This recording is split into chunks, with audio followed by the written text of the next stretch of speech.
Have you wrote anything about Sīmā, Ben?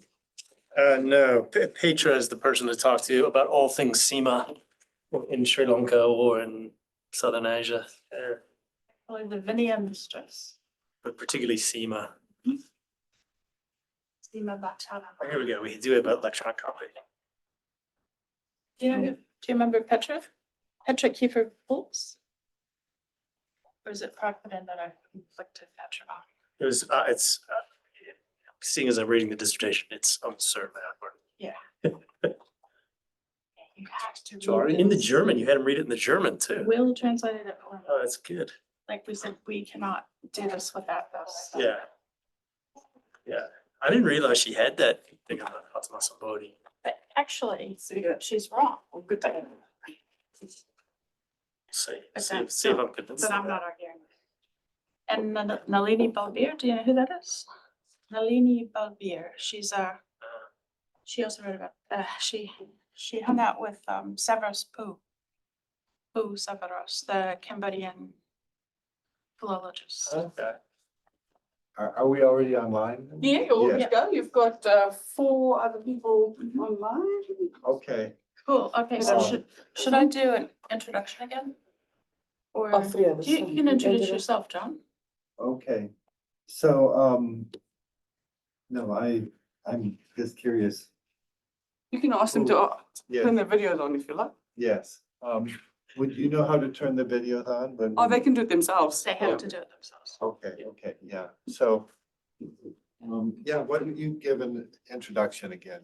Okay, because I will have to stand up and all of myself. Okay. So, okay, welcome to day 2 of our Buddhist text seminar, RELS 521. And if you were here yesterday, you'll have already heard this, but we're lucky to have Professor John Marston here. He has just arrived from India, where he's been doing field work, and before that he was in Cambodia. But usually he's in Mexico. So we've captured him for a few weeks to come and talk to us about his research on 20th century Buddhism and focus again on Cambodia, but also looking at Sri Lanka and India. So I will, John Marston is an anthropologist. It's the first time we've had an anthropologist doing these Buddhist text seminars. And it's a bit of a change because the way he looks at texts is different than the way a text scholar would look at texts. So I will turn over to you, John, and thank you for coming. Well, greetings, everyone, here in the room and online. And so, this is day 2 of my talks, and this one is a little bit different than the others. And I was specifically encouraged by Elizabeth Guthrie to give this talk about Sīmās. It's based on, I have a publication in this book, which is the translation of a text, a Cambodian text on Sīmās from the 1930s. And so this is the talk that is most truly a talk about texts. And it's also in some ways the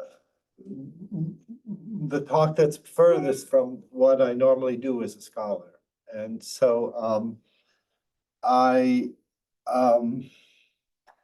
so my approach to this will not be so much a talk about the text itself as a the translated text, as a talk about how I came to do this translation. So this is going to be a little bit different.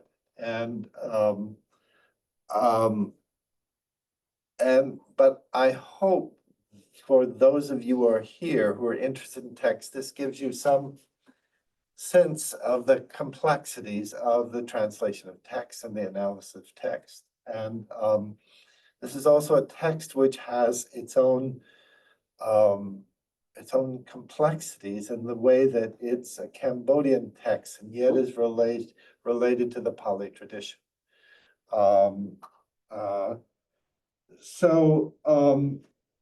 Again, I emphasize that I do not think of myself as a textual scholar in the way that many Buddhologists are.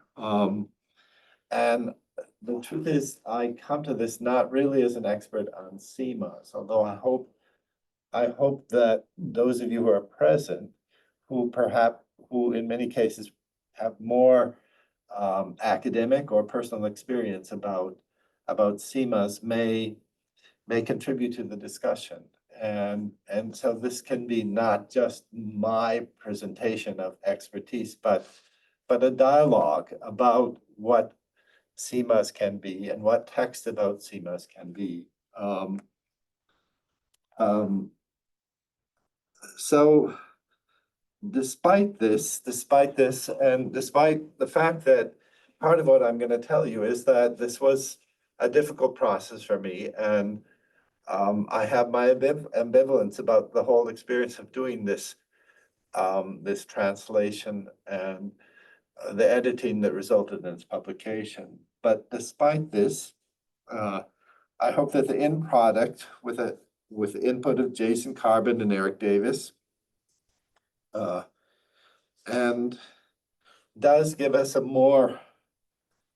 thorough understanding of the Sīmā controversies in Cambodia, which I end up discussing in my introduction. And I hope this will have some interest today. This may be a shorter talk than some of my other talks. So as I say, I think many of those who are attending this, both in person and online, are experts in Buddhism, and who really do know a lot about texts, about Sīmās. Just so my own attempt at an explanation, Sīmās is a practice rooted in the Vinaya text of the Tripitaka. It defines sacred space as it figures in key rituals. Elizabeth, do you realize you're on the video? No, I don't want to be on the video, sorry. Yeah, If you turn off your camera. though. Sorry, guys. yeah. I mean, you're welcome to be on the I video. don't want to be on the video. Okay. And as I say, the text getting worse. the text I end up publishing is from this book. It's a new book. It's quite, I would argue, it's a significant new book about the nature of Sīmās. And the editors of this book write about Sīmās. The Sīmā is a ritualized boundary often installed around a specific building in a Theravada Buddhist temple complex. Sīmās are foundational in many ways. Monastic Sīmās are required for the community of monks to be able to perform their work and to reproduce themselves in ordination. In Theravada cultures, Sīmās are traditionally agreed upon boundaries required for ordinations and other legal acts of the Buddhist monastic community. Now, as at the end of our last session, we did have a little bit of discussion about Sīmās. And as Elizabeth, you said that in other religious traditions, there are, as we know from Mircea Eliade, and that there's many traditions have an idea of how sacred space is defined. And this should be seen as related in some ways to the ways religions define sacred space. But the Sīmā tradition is very specific and coming out of Pali scriptures and is a very specific tradition within Theravada Buddhism. What I would like to emphasize is that this is textually is a practice among monks. But one of the things that makes Sīmās interesting is that it comes to have social implications and legal implications and political implications that go beyond its merely religious implication. And so what I write here is, while the Sīmā in defining sacred spaces of its essence a religious practice and linked to the Buddhist Sangha, it in practice is often in defining space had social, political, and legal implications that go beyond merely religious practice. And the way Carbon and Davis write it is as physically and ritually established boundaries, engagements, and reflection on Sīmās are by no means limited to ordained Buddhist monks. non-monastic actors, including politicians, business actors, and other social figures, have and continue to engage and intervene in Sīmā practice in ways both common and significant. And so I hope that will come out eventually as I go over my introduction to this chapter. So again, many of you who are actually attendants have seen Sīmās in practice, and I'm an anthropologist. I've never, as an anthropologist, systematically looked at Sīmā practices. And I do happen to have some pictures from my field work. What I want to emphasize is this was not a full-fledged Sīmā ceremony. What it was an ashram site that in rural Cambodia that was used to create a temporary vihara, which could be used in rituals. And later the site was superseded by a real vihara.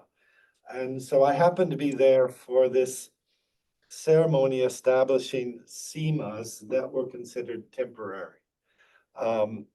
But you see many of the elements you would see in a more full-fledged ceremony. Notice on the picture on the left, you have the markers, which are, and some of this is particular to Cambodia, although there are similar things in other Theravada Buddhist countries. See the markers on the left, which would be above the ground, and yet ball would be the true marker of the Sīmās. Do I have a picture of the ball? I guess they're That's they're wrapped in bags, a stone marker which goes into the ground.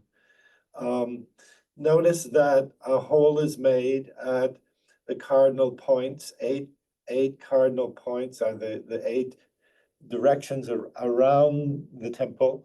And at this point, the hole is still a hole with a little cage around a little bag in which the balls will be dropped. At this stage, that in a more full-fledged ceremony, and perhaps in this as well, people will put donations of books or money or other sacred objects into the hole where eventually the stone will be dropped. Sometimes I believe that this is not doctrinal, that some blood will be put into these holes as well, if I'm not totally making that up.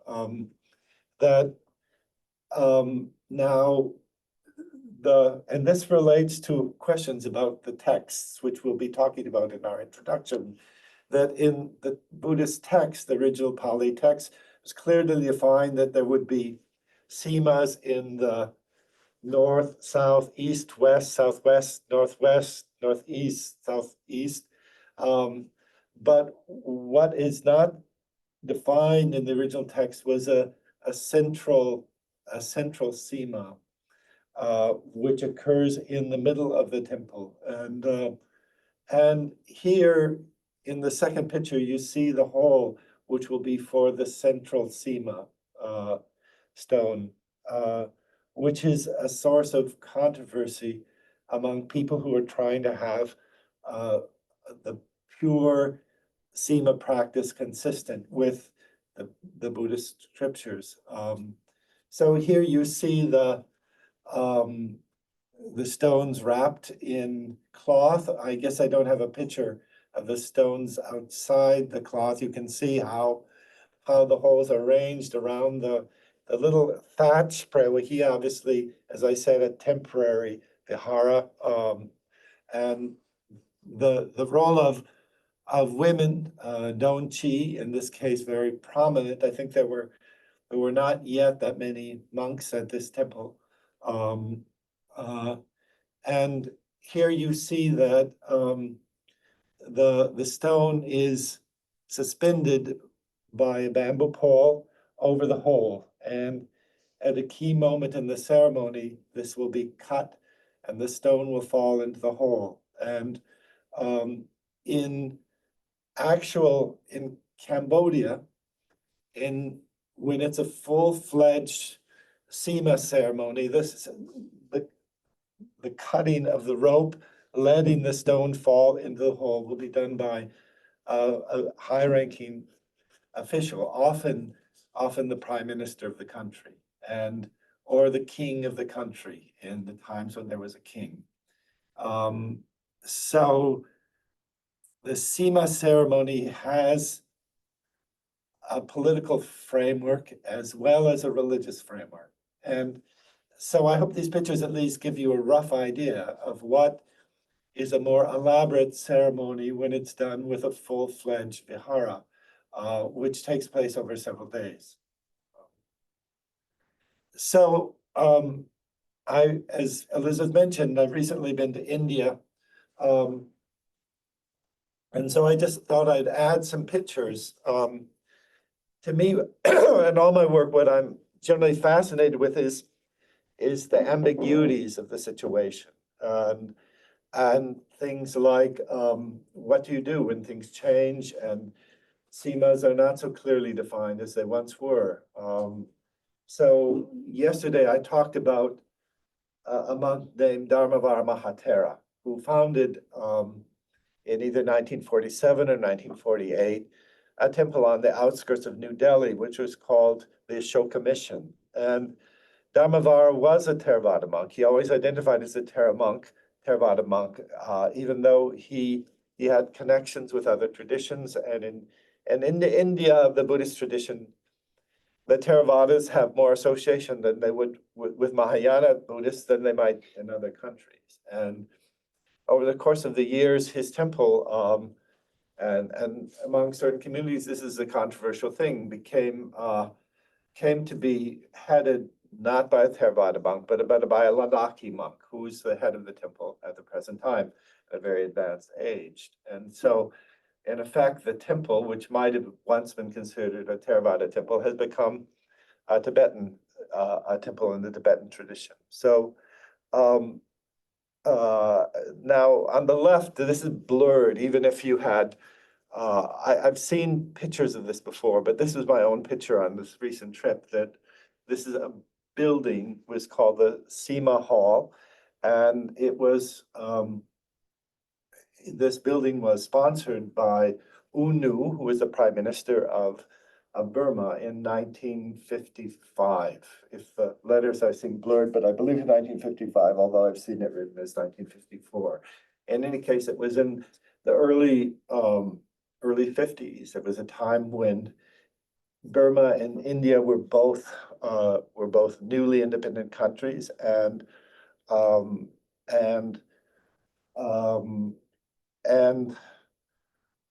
this temple was newly established. In some ways, it was a time when Dharmavara was sort of at the high point of his power and influence, if you can say that about a Buddhist monk. And the interesting thing about this Sīmā is that it's still there. Does it still function in some ways as Sīmā? Is it still a sacred space in the same way? And the little plaque identifies that this is as a Sīmā hall, it was a place for ordination and certain ceremonies. And when I asked people about what happened to this building, that it became, and you can see in the other pictures, if you look carefully, there are the stones surrounding there's still the Sīmā markers around the building. It's a small building. It's smaller than, it's not a vihara. It's a special hall for Sīmā, which is, I think also, there's a question. This would not be the tradition in Cambodia. That in Cambodia it would be a vihara, it would have certain functions, but this was a building intended to be specifically as a Sīmā hall. What I was told was that at a certain point, when Dharmavara left India, he kept coming back, but basically he was gone after about 1975. Then there was a Lao monk who was officially the head of the temple for a while, And there was another person who was managing the temple, and eventually the Ladakhi monk came. And what I've been told is that this was where the Lao monk lived. It became not a hall for ordination, but a residence for a Theravada monk. And then at the present time, it's the residence for a Ladakhi nun. Again, this doesn't seem necessarily inappropriate. Although someone said in some traditions, women did not enter the Sīmā space, but it's even in a vihara in Cambodia, there might be monks who are living within the vihara. So the fact that it's a residence doesn't seem problematic to me, but it shows that something's happened, that this space is still memorialized in some sense because it was donated by UNU, and yet this Sīmā space is not something recognized in the Ladakhi tradition, I believe. And so it becomes something different. Here's another space from my travels in India. I mean, it's many of the temples in India are associated with one country or another. I was mostly visiting Cambodian temples, and this is in the city of Sravasti, a very important Buddhist pilgrimage site. And this is a rather complex temple in the sense that the monk who founded it, who was known as Lokta Mahaprasad, was born in what we consider Cambodia, but it was a part of Cambodia that during World War II was controlled by Thailand. And this monk was actually educated in Thailand, in some ways was considered a Thai monk when he first went to India. He had a Thai passport. And so he built this temple. When this temple was first built, it was considered a Thai temple. And over time, it has become considered a Cambodian temple. And so it has the Sīmā markers, as you can see if you look carefully. And these probably date to the time when the temple was originally built. Now, I wrote my assistant, and again, my intention is not to be critical, but I said, this is a temple that currently has no monks in residence. My assistant in Cambodia said, well, if there are no monks, then in some ways it's not a temple. And I said, but it's defined as by Sīmās. It's also defined in the fact that it's registered as a temple with the Buddhist authorities in India. And so it's also because this is a temple where pilgrimage groups come, and many times there are monks with them. And so ceremonies are performed with monks in this temple. And yet, what does it define? It's not a space. I doubt whether it's been used for ordination, for example, for many years. What does it define? What does it mean? What are the ambiguities of this Sīmā space? And yet it still is a reference point. It somehow, in my mind, at least legitimates the temple and makes it something more than it might be otherwise. And yet there's the question of whether it's still actively a space, a Sīmā space, whether the sacred character is can still be actively acknowledged. So, okay, so I'm going to show a few slides before I present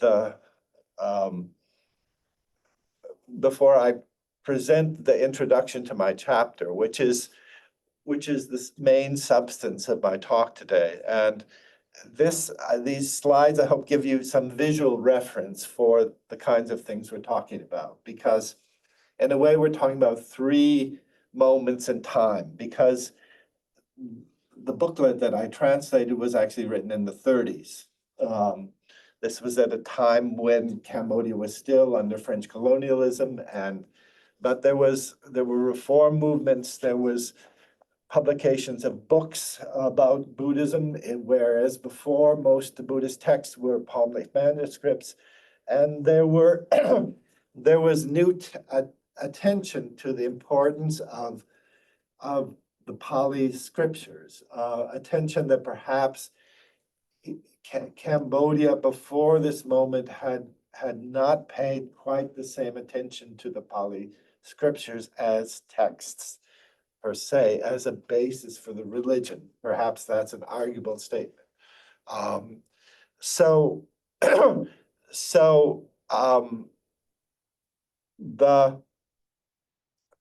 But I find this text relevant for understanding the ordination ritual, the complexities of an ordination, of a Sīmā ceremony that took place at Wat Unalam. Wat Unalam is the administrative center of the Mahayana sect of Cambodian Buddhism. It's a Phnom Penh temple.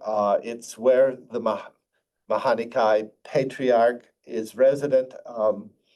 And we see that on the left, we see the temple as it existed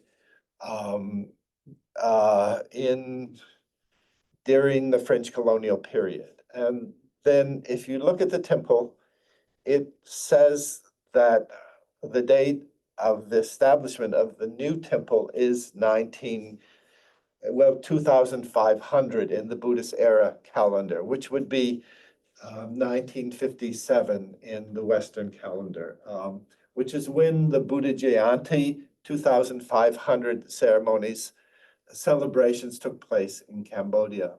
And in fact, this seems to be when the new temple was begun. And the Sīmā ceremony that we're talking about did not take place until the 1960s. So, but this new temple was a project that began at the time of the Buddha Jayanti celebrations, which had their own mythos surrounding them, had this own suggestion of the beginning of a new era, and a new type of Buddhism that and which perhaps attempted to be a pure Buddhism, a pure relationship between Buddhism and the state that existed before. So, John, you've Yeah. just, you've advanced your slide, I think maybe prematurely, but maybe you've, yes, there we go.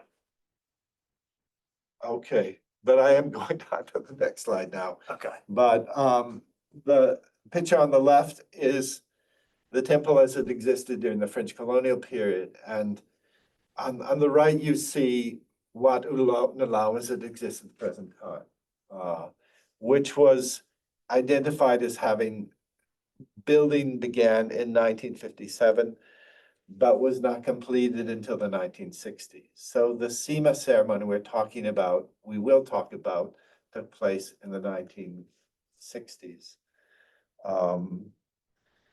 Okay, now I'm going to talk about my own connection with this. Well, let's just hop ahead to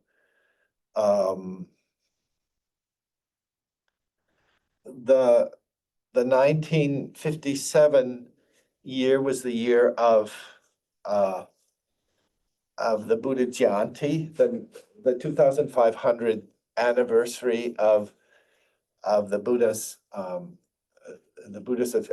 achievement of nirvana, and this was celebrated throughout the Buddhist world, perhaps particularly in the Theravada world. At this point, in many countries like India and Sri Lanka, this was celebrated in 1956 because of different ways of interpreting the calendar. It was celebrated in Thailand and Cambodia in 1957. At this time, a relic was brought from Sri Lanka. A stupa was built in front of the railway station. It was a major celebration. And so this was... Recording in progress. We talked last time about Norodom Sihanouk. Norodom Sihanouk at this time was still a young ruler. He had abdicated 2 years earlier, but he was still in effect the real ruler of the country. Here we see him carrying the relic that was going to be installed in the stupa at that time, the new stupa. Here is Sihanouk with his, on the left, as a young man, and his parents, after he abdicated, his father became the king, and after his father died, his mother had, who was always queen, had this sort of ambiguous role, but was in effect the king, while Sihanouk remained the person who really wielded power. Okay, let's go back, and I'll talk about my own involvement in this translation project, and which itself is rather strange. At that time, I was in Cambodia, and I was contacted by Jason Carbon, who is at that time was still quite a young scholar who'd gotten his doctorate at University of Chicago, and in Buddhist studies, and he asked me if I could do a translation of a Cambodian text on Sīmās, and he was a consultant to a court case in having to do with a Cambodian temple in Lowell, Massachusetts, and this was a dispute between two factions fighting for control of the Cambodian temple, and I still don't know the details of this dispute. And what I've been told is that the two factions were both in this building, and one was upstairs and one was downstairs. And I've tried to find out which side wanted the Sīmā text translated, and what was their argument for wanting this text translated. And up to the present time, I still don't know that. But the point is that in many cases, questions of Sīmās become relevant for disputes about control over a temple.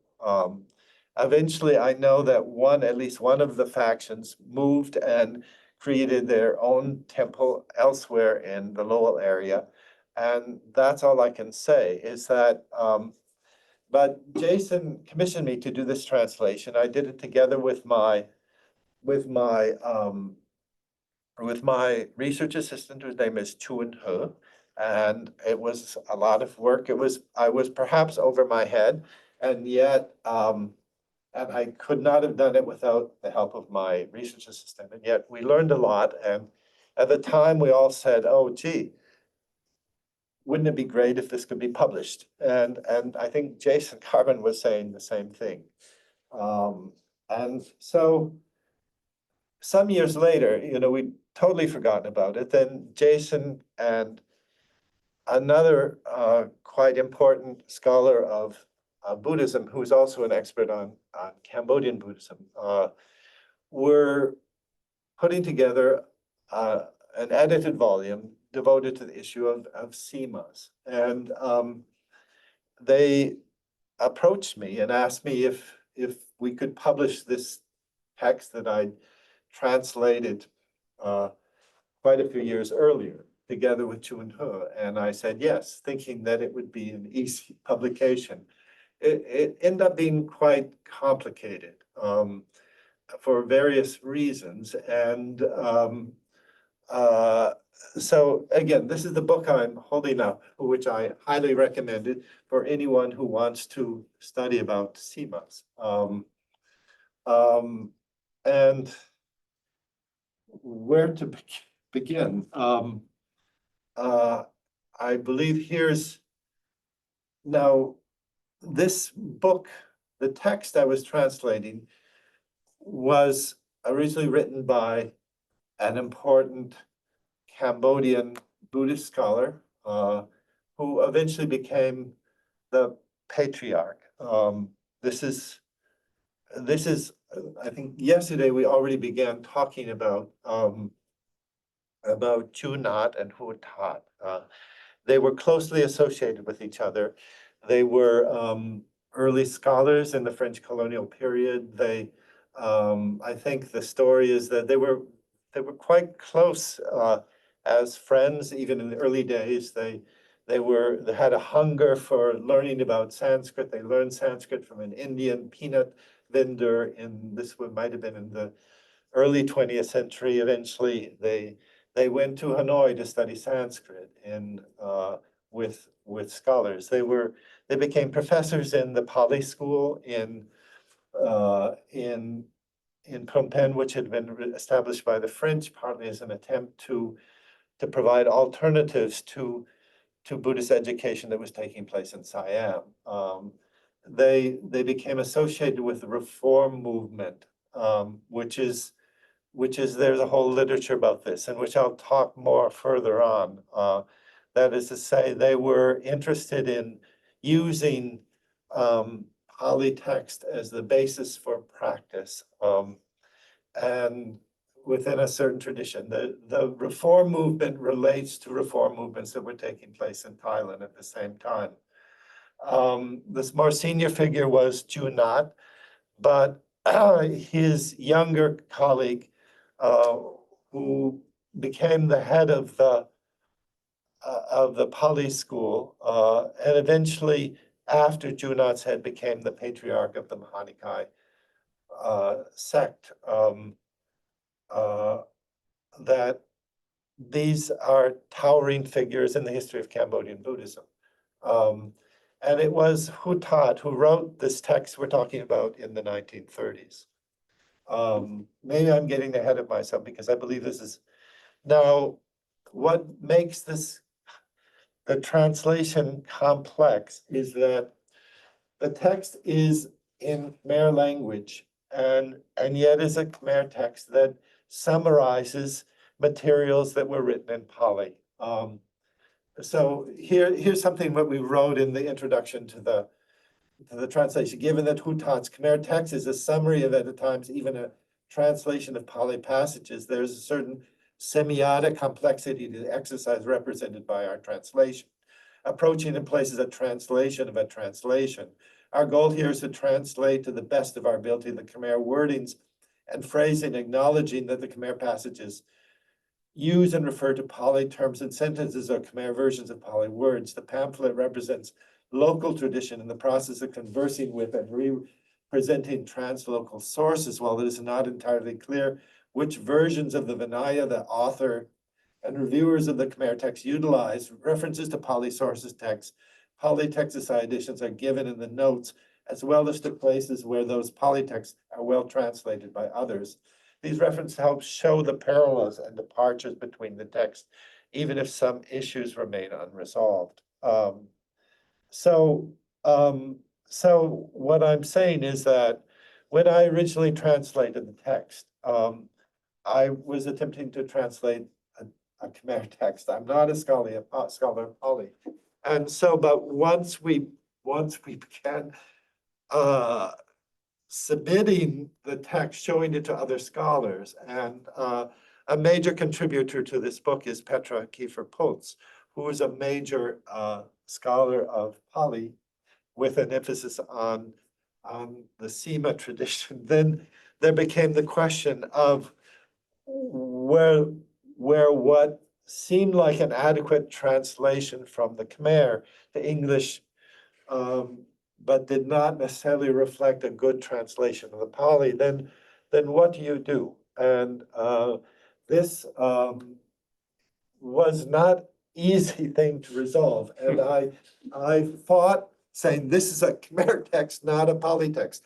But it shows the complexity of the situation. And my praise for the editors.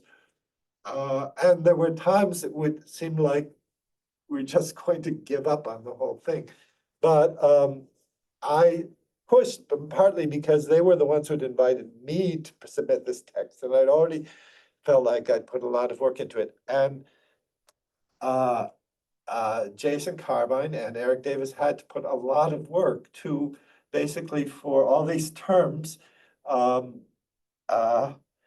if there was any inconsistency between the Khmer and and the Pali to have footnotes explaining this is the Khmer and this is the Pali. So if you ever work with this text, and you will see it's actually a rather complex thing, because it is in some sense a translation for the Khmer, which is also somehow aware of the translations of the Pali. And this created it ended up being a lot of work for several people, and I'm grateful that in the end, Jason Carbon and Eric Davis were willing to put that work and help me. And we were also, of course, continually checking the Khmer translation to be sure that was accurate as well. All this was at the same time we were trying to deepen the introduction and to find a better sense of the social context of this text. And the way the text is very, the text is sort of basic, and so there's also the question is, what is the interest of this text? And they were pressing me to go further in my introduction. In the end, I'm grateful for Professor Guthrie that as I was trying to take this further, she was helpful in helping me look at it more deeply and find other sources for looking more deeply at the implications of this text. And as you see, we begin to realize that there's these questions about what the reform movement meant in Cambodia. What did it mean that Hutat and Junat were emphasizing Pali text at this moment? And did it mean a change in actual practice? And as I read the introduction to this chapter, you can see that the people who have written about this text, who've written about, have different interpretations even for what this text signified in Cambodia. And so I hope that in this introduction, we get a sense of that, some of that complexity. So here's another picture of Hutat, and that actually was Elizabeth who saw this online and sent it to me a while back. And it's interesting that this happens to be at a Sīmās ceremony. In 1953, the dedication of the monks' hospital, that this relates to something we talked about yesterday, in that when there was the tour of the relics of Mokkayana and Sariputta that came to Cambodia in 1952. The funds raised at that time, the donations were partly used to fund a hospital for monks that was dedicated the following year. And Dharmavar, we talked about last time, was apparently present at this dedication ceremony as well. But here we see 5 of the most prominent monks of the time. The figure at the very left is Junat, and the figure in the very center is Hutat. Okay, well, let's leave it there. I'm going to go into this, the introduction to the translation, well, maybe this would be time for a break. Should we take a break now? You want a break? Yeah. Yes, so let's take a break now and then come back in 5 or 10 minutes. Okay, so I've got some show and tell. So this beautiful book's about Sīmā and Thai. That's from a manuscript. So they had manuscripts about Sīmā. I mean, they didn't wait for printing. They already had their own manuscripts, and some of them were illustrated, And, This is from Western Tat. yeah, what's it called? Yeah. There are a lot of many versions in the Leporello. In Librella, yeah. Yeah. And it's beautifully, it's an art book, Yeah. basically. But, you know, I suppose the point I'm trying to make is Sīmā are a big deal. They're not just some. Big deal, erotic- biggest deal. They're the biggest deal. And then this book is it's a photocopy that I slept with for when I was doing my PhD. Under my pillow every night I was gonna sit. About the importance of Bornage rituals, Sīmā rituals in Cambodia, because so it's an art history book by Madeline Giteau. It's referred to in this article of John's. And she's all about the markers, the nimitta, the signs, and the different styles. And you can use the styles, she argues, and other people have argued, to work out the Nikaya affiliations of the people who have buried the Sīmā and put the markers on top. So, you know, like they're important, not only, you know, they're important for Buddhist history, they're important for Buddhist practice, monastic discipline. Yeah, so, and there's other stuff written, but this book is really a marvelous source. We have it in the library. And it's also online as an ebook, so, yeah. Not through our library. How did I get a copy? I must have entered. I got, yeah, there's one. Our Russian friends have made them available. Oh. Yeah. I'm sure I got one from the library. I had to interloan it though. We should have it. The ebook, it's on JSTOR. It's on But JSTOR. we don't have access to it through the library for some reason. Okay, we should have access. Maybe I should ask them because it's very useful. And I was thinking of it like game of chess. You know how like you have to work your way across the chessboard and then you can turn into a king or a queen? You know what I mean? Or pawns, I don't know, because it's like it's very much a grid pattern. And you know, you do certain things. I don't know, that's just maybe weird, but yeah. So it's like if you work your way to the right Sīmā, you can set up your own Nikaya and your own lineage. You know, take over the monastery in Lowell and throw the other guys out. Yeah, years ago, Cambodians told me the Sīmā ceremony was the most important ceremony. And that might be arguable, but it definitely brings together a lot of things in ways that have a great deal of social security. But it's the most important because you can't do any other Sangha Kama without a Sīmā, Yeah, basically. yeah. Or if you do it wrongly, it's invalid. It's everything's invalid. The Everything's ordinations are invalid, the whatever. The penalties and rehabilitations are, everything's invalid. Confession is useless Yeah. unless And- it's done properly. And so your research with a group that does not do Yeah, they do Sīmās not have is, Sīmās. Did you ask him that? Yeah, like this because of like yesterday's talk, I asked one monk from Umandava. He said we don't have a Sīmā, but we have like this gathering ground because they don't have ordination per se. Most of them have not ordained, and gathering the ground is like Sita Maligaya, palace of cold palace, winter That's palace, winter palace. Winter Palace, yeah. Yeah. But then that means they can't get the pension, the monastic pension. That means, you know, Oh, no, They just don't. from the they're not registered No, they in don't have the ID Department of cards. Buddhist you Affairs, know. but they wear robes. Yeah, they wear Yeah. robes. So they That's- could get So they in actually could trouble. get arrested. They could get arrested for wearing robes because they haven't been ordained. It's absolute, like once you start worrying about this, you know. How many monks are there? In Umandava, it's only 16 monks.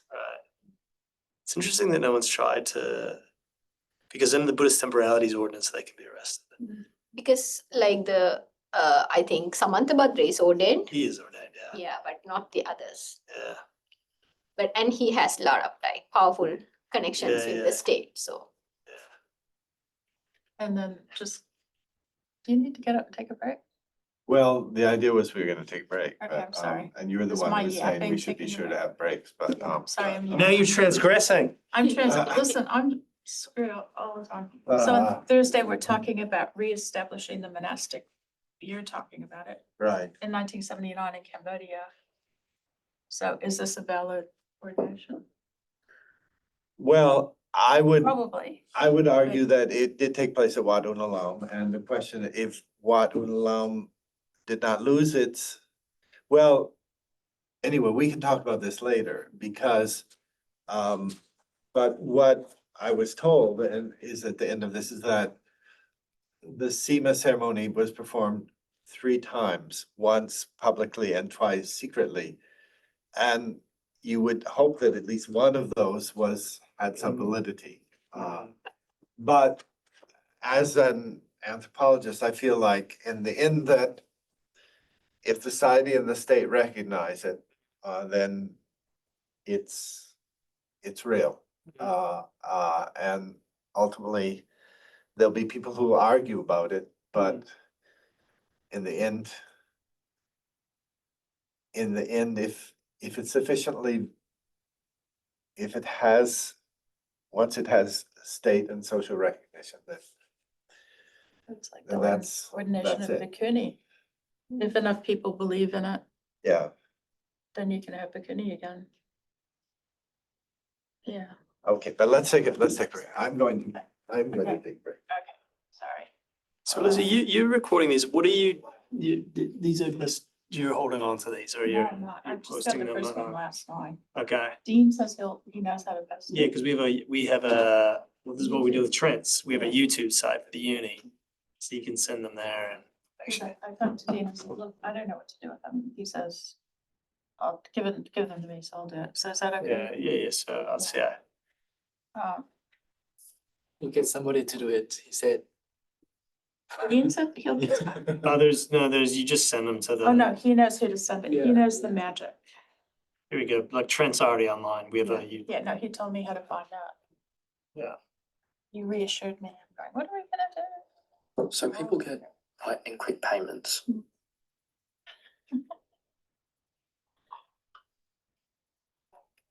293 people have viewed Trent's talk. Yeah, and he was really good about linking on Facebook, so we'll have to do that. So I mean, we need to get sharper with is this being recorded? Okay. Need to get a bit sharper. You know how to stop it. Just keep quiet. Oh yeah, just brought these along. There's just a couple of other books by John that John has edited. Just show and tell. You guys can go. I will have to duck off a little bit early today as well.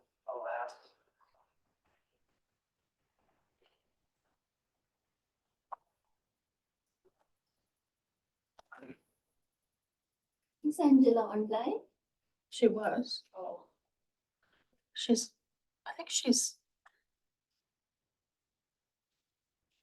I know she's also at work. Okay. There she is. She's online. Yeah, no, I'm online. Yeah. Cool. Twitch. Yep. Shall I say hi? Hi. How are Oh. you? See? Oh, I have no idea. Now, Hi. is your camera on? No. You might have to go to the other. It's all right. Is it okay? It's all right. Yeah. I just wanted to say hi. Because you know what, you look like you're in a staff room. I'm in a meeting room. Yeah, Yeah, yeah. it's definitely not your home lounge. No, it's not comfortable at all, but yeah. Mm-hmm. But well done to make it here. Yeah. Yeah, no, it's good. No.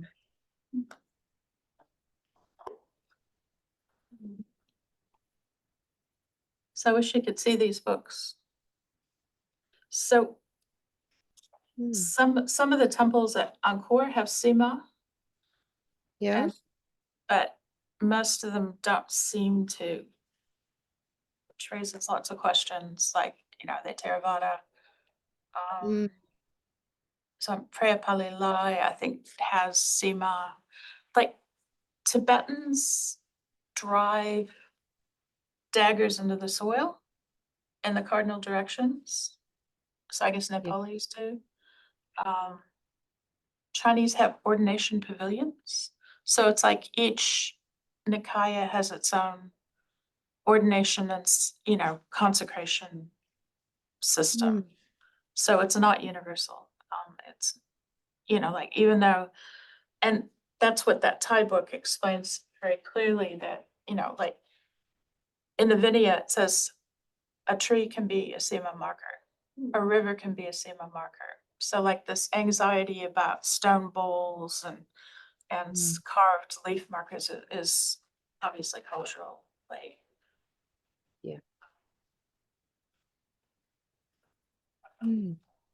When you're translating something from Khmer to English, and then they're asking you to like translate it into like from the Pali to English, yeah, then how can you capture that moment exactly? I don't know. It's very It's really hard. Yeah. I mean, that's what he was doing for his PhD thesis. He was translating, what Trent Walker calls it a bitext.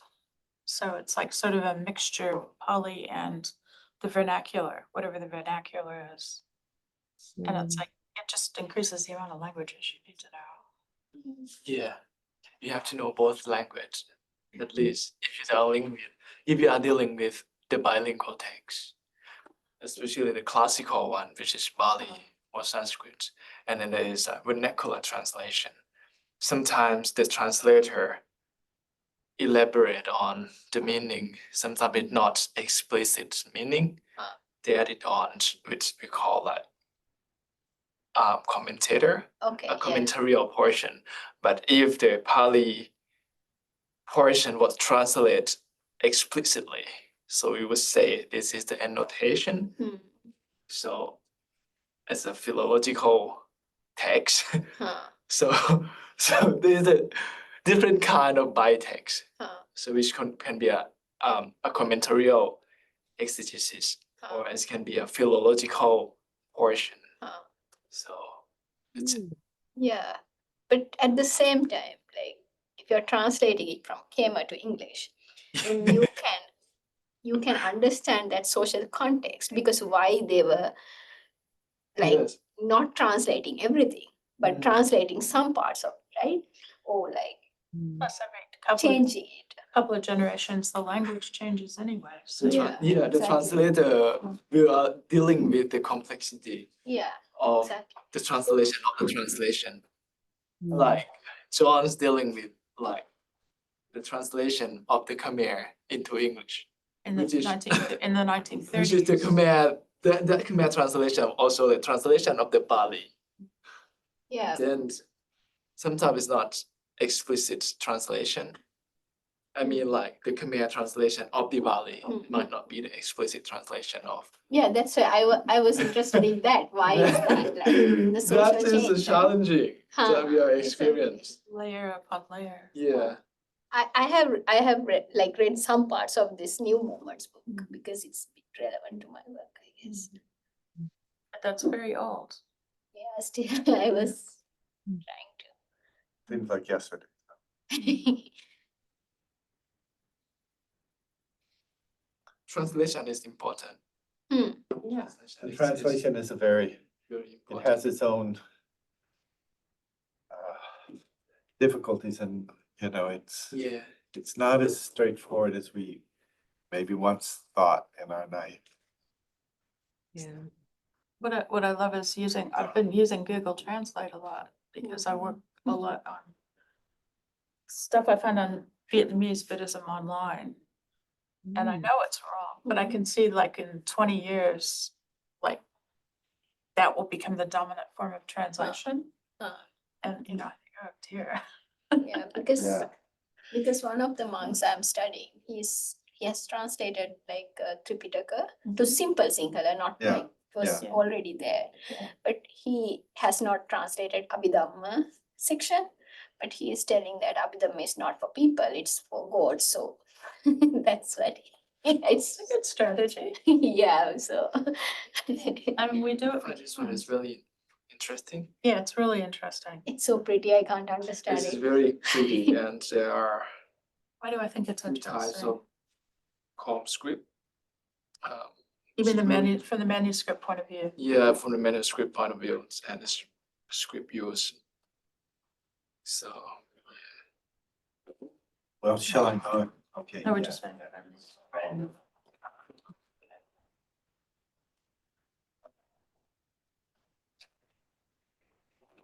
Well, I'm basically going to read the introduction to my translated chapter. As I said, that I had collaborators on this.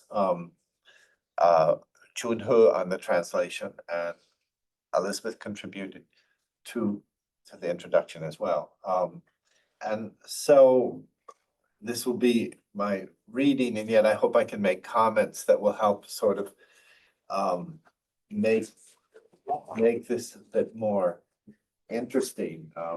Analysis of Sīmās in summary was first published in Phnom Penh in 1932. It's a Khmer language booklet summarizing the contents of major Pali texts and commentaries about the use of Sīmās. The book is regularly mentioned in scholarly work on Cambodian Sīmā traditions, and Giteau, writing in French in the book you were circulating,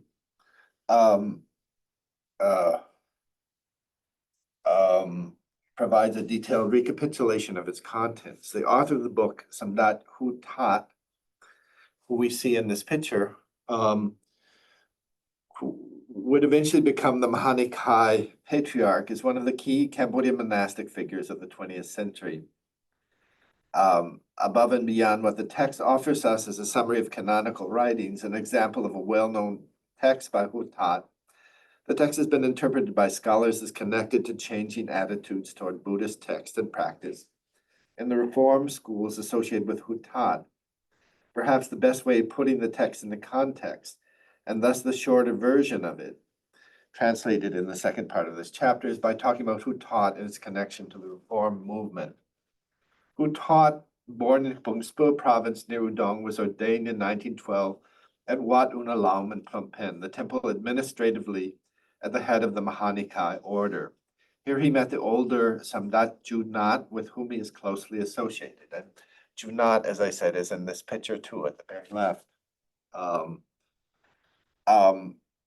Junat, even more than Hu Tat, has come to take on the character of a Cambodian national icon, symbolizing its Sangha and Cambodian Buddhism more generally.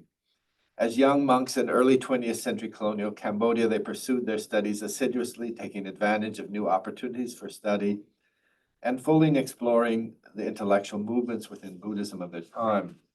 Their projects of study were often shared, such as when early on they studied Sanskrit from an Indian peanut vendor. In 1922, they would go together to pursue studies in Hanoi at the École Française d'Extrême-Orient under the supervision of French scholar Louis Finot. Hu Tat wrote about his friendship with the older Junat in a key work, Kalyanamata, that is to say, my Kalyanamata being a Buddhist term for friendship built on the principles of Buddhism. Penny Edwards translates the book title neatly as My Soulmate. They're considered representatives of the Reform movement in Cambodian Buddhism, which drew on the ideas and momentum of earlier modernization movements in Siam, with some of the same principles that in Siam would result in the creation of the Dhammachai order. Although the Dhammachai came to Cambodia as well, Chunat and Hu Tat worked within the larger, more popularly based Mahanikai order, part of a movement that would sometimes be called the New Mahanikai. It promoted a Buddhism that was clearly based on Pali scriptures and called for eliminating practices with a less clear scriptural foundation, seen as extraneous or superstitious. In this context, they promoted a Buddhism that involved translation and understanding of Pali and Sanskrit rather than the rote recitation of Buddhist formulas. The movement was likewise associated with the publication of books, often in the national language instead of reliance on palm leaf manuscripts, and on systems of education based on classroom instruction as much as on a personal relationship to a teacher. While the controversy played itself out among the monastic elites like Chunat and Hu Tat, the controversies frequently extended individual Buddhist temples where there were vehement disputes over points of ritual, the pronunciation of Pali chants, and the proper use of monastic robes. Initially opposed by the monastic hierarchy, the movement, after gaining the support of King Sisawat, became firmly established as the dominant stance of monastic authority by the mid-1920s. Nevertheless, the tensions between the reformed Samai movement and more traditional Boran would remain a significant division within the Cambodian monkhood up until the Pol Pot period, and remains part of the discourse of Cambodian Buddhism at the present time. One should note that while the importance of figures like Junat and Hutat is widely acknowledged and praised, there's also scholarly tradition identified especially by the work of Francois Bizot that valorizes the complex ritual world of non-reformed Boran practices that were marginalized or lost as the reform movement assumed greater importance. Hutat and Junat's careers coincided with the establishment and development of new Buddhist institutions in Cambodia.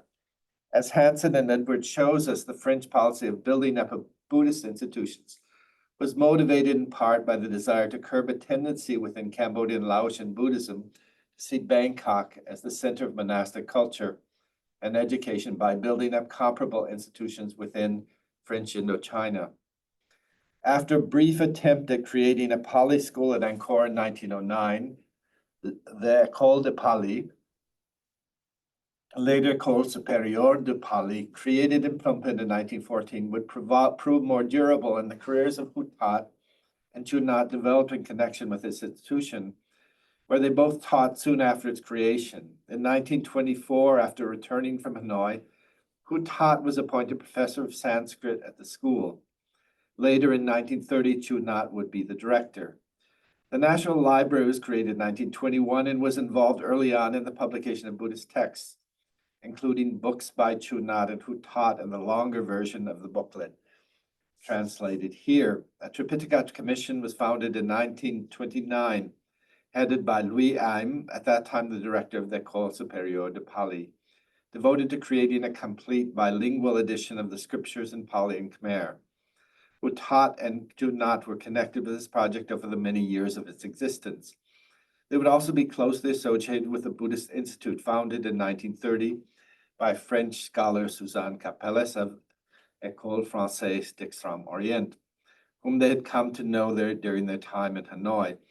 Above and beyond its importance for Cambodian Buddhism, the Buddhist Institute is often described as a seminal institution in the development of Cambodian nationalism, in part because of its connection with the nationalist intellectual Sun Nhop Thanh, an early staff member. Besides its role in promoting the work of the Tripitaka Commission, the Buddhist Institute was an outgrowth of the revitalized Buddhist education institutions put in place in the previous decades.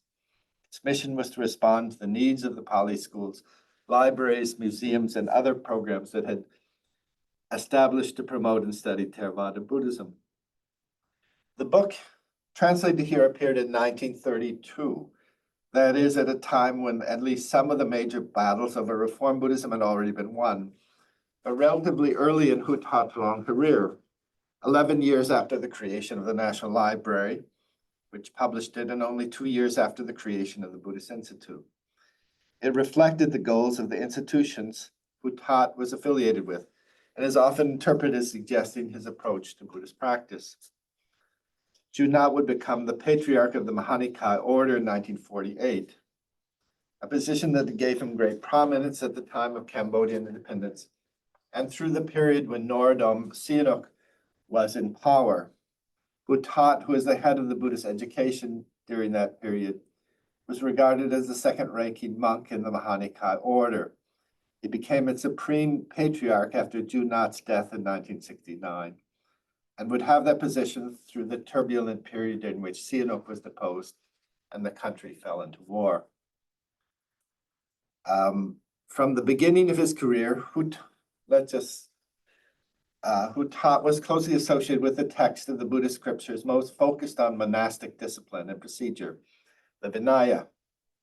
Hansen points out, in Hutat's terms, the Vinaya with its commentary was like a seed, and having once begun to read it, it took root in our hearts and minds and began to grow. After a series of sermons on the Vinaya in 1912 generated controversy, a group of monks began study groups focused on the Vinaya, among them Hutat.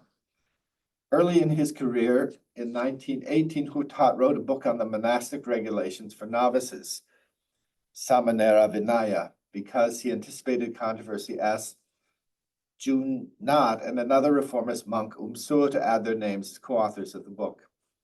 It was published with the intervention of French authorities despite opposition by monastic authorities loyal to the Boran traditions, a major turning point in the history of the Reform movement. The question of the Sīmā is also very much a concern of Vinaya, and the booklet translated here is very much in the tradition of the Vinaya studies associated with Hutat. The booklet makes explicit reference to the fact that it draws on the Mahavagga, one of the books of the Vinaya. It also draws on commentaries, the Mahavagga Atakata and the Parivara Atakita. It is very much keeping with everything we know about Hutat and Junat, and what they represented, that this booklet aims to present a version of Sīmā practice as found in the Pali scriptures. It begins with a description of the sermon by the Buddha on Vulture's Peak that is the primary scriptural source for the concept of Sīmā. The rest of the booklet, drawing on the commentaries, outlines ways of categorizing Sīmā and the proper practices as they relate to different categories. The text primarily involves the explication of different Pali terms as they apply to this categorization. We don't know how the booklet was originally used. The booklet does not really tell us anything about the actual Khmer practice at the time it was written. It also does not in any way explicitly prescribe contemporary Cambodian usage. Its publication is an indication, nevertheless, of the fact that Hutat and his group are concerned with this issue of Sīmās at this time, and the tendency of scholars to assume that it figured in attempts to promote reform and Sīmā practice is probably well taken. Perhaps the most salient point to make about the booklet is that it exclusively concerns monastic practice. There's nothing to indicate that the elaborate lay practices associated with Sīmā ceremonies are necessary or desirable. Chito is much concerned with the fact that the booklet makes no reference to the traditional practice of devotion to Devata, celestial deities, as at the different cardinal and subcardinal directions marked by the Sīmās. And I quote Chito, the Sīmā Vinichaya Sankhya was written previously, but although it recalls passages from Vinaya and Atakata relating the origin and delimitation of Sīmā, and although it quotes some Buddhist texts pronounced on the occasion of the ceremony, it does not explain any ritual to us and completely ignores the Devata cult. Chito, whose field research on Sīmās dates to the 1960s, 30 years after the publication of this booklet, makes it clear that there were both traditional and reformed Sīmā practices in Cambodia, and there was some tendency to eliminate what was considered non-Buddhist practices. I quote Chito again, the ritual activities that take place during a Sīmā ceremony can be said to reflect a double religious focus. Some activities are Buddhist. They consist in reciting texts, in remembering the ways the Buddha enabled the delimitation of a Sīmā in the monasteries, and commemorating certain episodes in the life of the Buddha and the Jataka, the consecration of new images of the Blessed One, and finally, in making offerings to the Buddha or the monks. The other ritual activities are addressed to the divinities of the cardinal direction points and of the earth. They consist of prayers and offerings, especially food offerings. The worship of these deities, the Devata, can be of variable importance. It can even sometimes be suppressed, whereas Buddhist ritual activities are essential and can possibly be celebrated by themselves alone. Chito said that while there was no policy to impose a set practice for Sīmā consecration ceremonies, Wat Ulam Lom, the central administrative monastery of the Mahanikai order, and the home Wat of Hutat and Junat, was a model for reform practices. That is to say, the temple of Hutat and Junat. Strictly Buddhist in character, newly developing regions of the country tended to follow the reform practices, whereas older, more established regions tended to maintain non-reform practices. Different scholars, in addressing the question of how reformist tendencies affected border ceremonies, have emphasized different issues. As mentioned above, Giteau observes how traditional practices addressing devata, deities of space and time, especially as they represented the cardinal directions, were being lost in Sīmā practice, ceremony practices, and related to it, ceremonies addressed to the indefinite spiritual presence associated with earth and known as Krong Palai.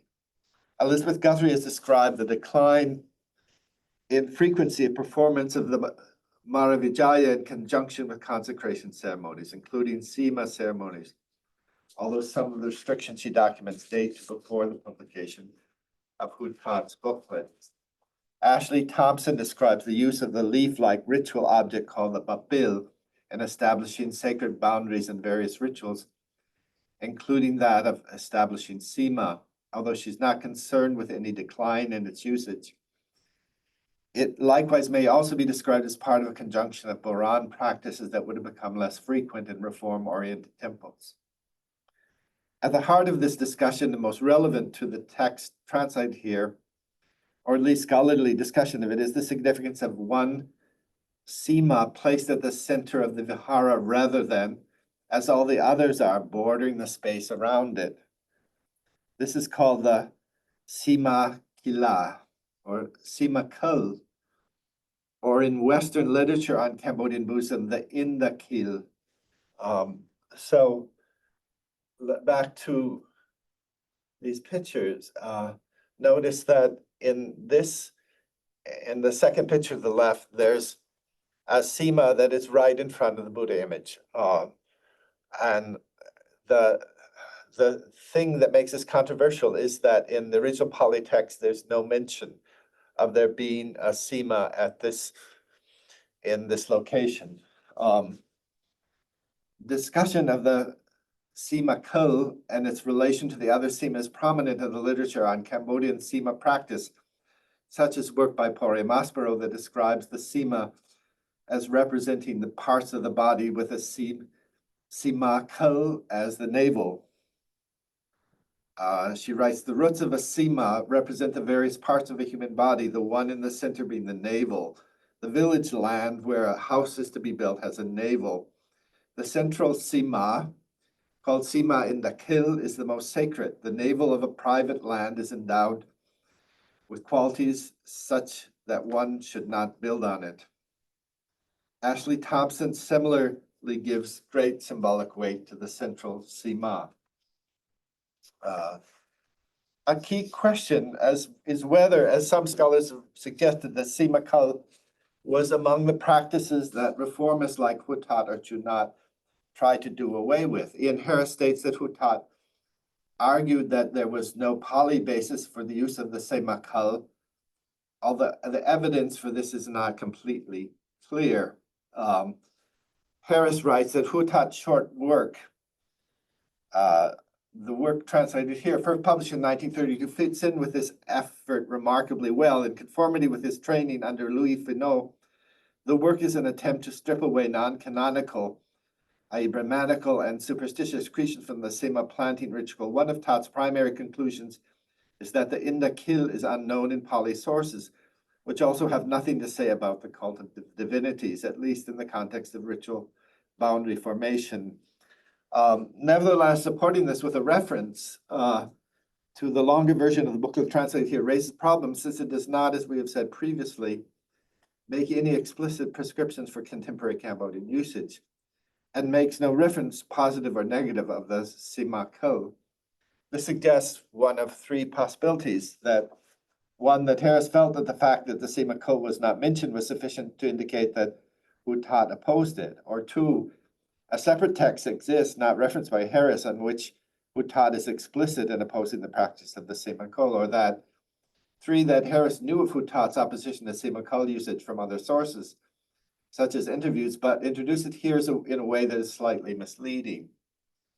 Perhaps we can say at least that we have some clues suggesting that Hutat may have opposed the use of the Sīmā Kul, and this is in a broad sense consistent with what we know about Hutat and Junat's reformist position. But the thing I would emphasize is that the text actually does not does not in any way argue against the use of the Sīmā code, the central Sīmā.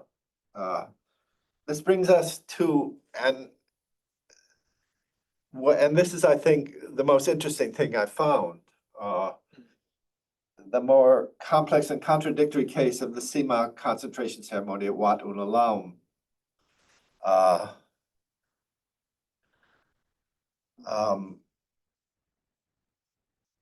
Wat Unalam in Phnom Penh is for administrative purposes the central Wat of the Cambodian Mahanikai order. Wat Unalam's vihara currently displays the date 2500 Buddhist era on the outside of the building, which perhaps refers to the ground making for the new vihara, and suggests that its construction was conceived in conjunction with the 2500 Buddha Jayanti celebrations, that is, celebrated in the Western calendar of 1957 CE. This was a major event in the newly independent country, sometimes even seen as having millennial overtones. The actual Sīmā ceremony took place upon the completion of the building in 1963, some 30 years after the publication of the booklet, translated here, at a time when Junat and Hutat were securely ensconced in the numbers 1 and 2 positions in the Mahanikai order. Chito, in describing the concentration ceremony at Wat Unalam, emphasizes its austerity and does state that the new vihara had a single marker as a Sīmā kul. I quote, at Wat Unalam of Phnom Penh, where the Prewahia has 2 floors, 11 Sīmā markets have been placed, 2 in the east, south, and north, 1 in the west, and 1 at each of the intercardinal points. There was only 1 marker buried in the center of the floor, ground floor shrine to be the Indakila Nimitta. At first glance, it seems consistent with an article about the ceremony in the journal Kampuchea Surya that includes a picture of Prince Norodom Sihanouk, the head of state, ceremonially cutting the rope that will allow the Sīmā kul stone to fall into place. A sword is held in place, ready to be struck by Rai Lamot, the president of the Cambodian branch of the World Fellowship of Buddhists. This would undercut Harris's argument that Hutat opposed the Sīmā kul. However, on consulting monks from Wat Unalam about this, a much more complicated scenario emerges. According to, when I wrote this, he was Venerable Yon Sang Yet, now he has the title of Samdat, and Venerable Van Savet, both professors and assistant deans at the Buddhist University. He's Venerable Yon Sang Yet is now the vice rector. It is known through oral tradition that the Sīmā ceremony ended up being performed 3 times because of the Patriarch Junat's frustration with what he regarded as irregularities in the proceedings and his desire to form a ceremony in keeping with the Pali scriptures, which has a great deal of implications for the importance of the text we translated. The Kampuchea article now refers to the first ceremony, a very much public event that took place over 4 days, from June 1st to 4th, 1963, and besides Sihanouk, the head of state, involved several prominent lay figures. 100 monks took part the first day. This was expanded to 1,000 monks for the 3rd and 4th day activities. The article describes a ceremony the first day outside the vihara honoring the Devata who protect the temple. Jito points out that in contrast to some temples, there was no offering made to Krong Pali. Again, these are what were considered Boran traditions. What we know about the 2 subsequent ceremonies is limited. According to Venerable Yon Sang Yet wrote us, unfortunately, Sīmā Kama was not agreed on by the monk congregations who affirmed that the Sangha Kama was wrongly performed. Samdak Junat approved having the Sangha Kama, that is the Sīmā ceremony, done again without the participation of lay people. Again, in the text we looked at, there's no reference to any participation of lay persons. Only monks were allowed to attend. The second try failed again based on the same reason. Samdat Junat agreed to have the Sangha Kama performed for a 3rd time, under the leadership of the Most Venerable Mun Seh. It is rumored that Samdat Junat was very frustrated with the performance of the Sīmā Kama, the Sīmā ceremony, and he would not allow a fourth time to happen. The third performance was very secretly performed by the Sangha. For the third performance, there was only one lay person who attended the ceremony. The rest were monks. Again, we know so little about this, but it's intriguing for what it suggests about the situation. It is unlikely that anyone who participated in these ceremonies is still living. This account leaves many questions, to most of which we are unlikely to get answers. What precisely was considered acceptable and not acceptable in the ceremonies? To what extent were the practices described in the translated booklet those that were used as the standards in the second and third ceremonies? Were the previous Sīmās ritually removed before the successive ceremony were performed? Were the stones left in place, or were they removed and replaced every time? What monks participated in the successive ceremonies? Who was the one layperson who attended the last ceremony, and what was his role? Was the second ceremony secret as well as the third? Why was secrecy considered necessary? Who was and was not privy to knowledge about the successive ceremonies? What the story does affirm is that details in the practice of Sīmās were taken seriously by Junat and the circles of monks around him, including, of course, Hutat. There was a conscious effort to make the ceremony consistent with Pali scriptures, and this included reducing the numbers of layperson and attendants. This is consistent with the importance usually attributed to the text translated here. None of this tells us, for example, anything about whether the Sīmā Kal figured in the second and third ceremony. As Samdat Yontsung Yit and Venerable Van Savet pointed out, a decorative tile appears to mark the site of the Sīmā Kal on the ground floor of the vihara, although to add another slight twist to the puzzle, it is not situated directly in front of the central Buddha image as is customary, but at the very center of the vihara. There seems to be no oral tradition suggesting that the second and third ceremonies did not involve a Sīmā Kal. Prior to contacting Venerable Yongtsang Yit and Venerable Van Savet, we communicated with a former monk who, while still young, had been secretary to Samdat Junat near the end of his life, and continued as secretary to Samdat Hutat after he'd become patriarch. He seemed surprised that we would even call into the question the idea that there was a Sīmā Kal. He assumed that there would be a Sīmā Kal. One should note that while the Samaya practices associated with Junat and Hutat are often well entrenched in Cambodia today, with Boran practices adhered to in what seems to be a decreasing number of temples, the use of the Sīmā Kal does seem to be universal in contemporary practice.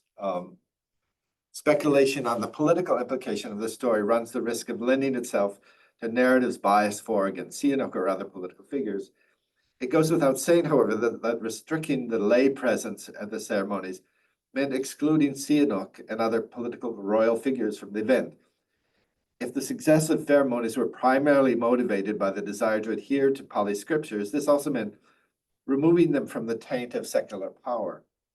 It would probably be an overinterpretation to suggest that this was a significant motivation, but may have been one of the reasons for keeping the ceremony secret. And I think I have a little bit more here about the end of Hutat's life.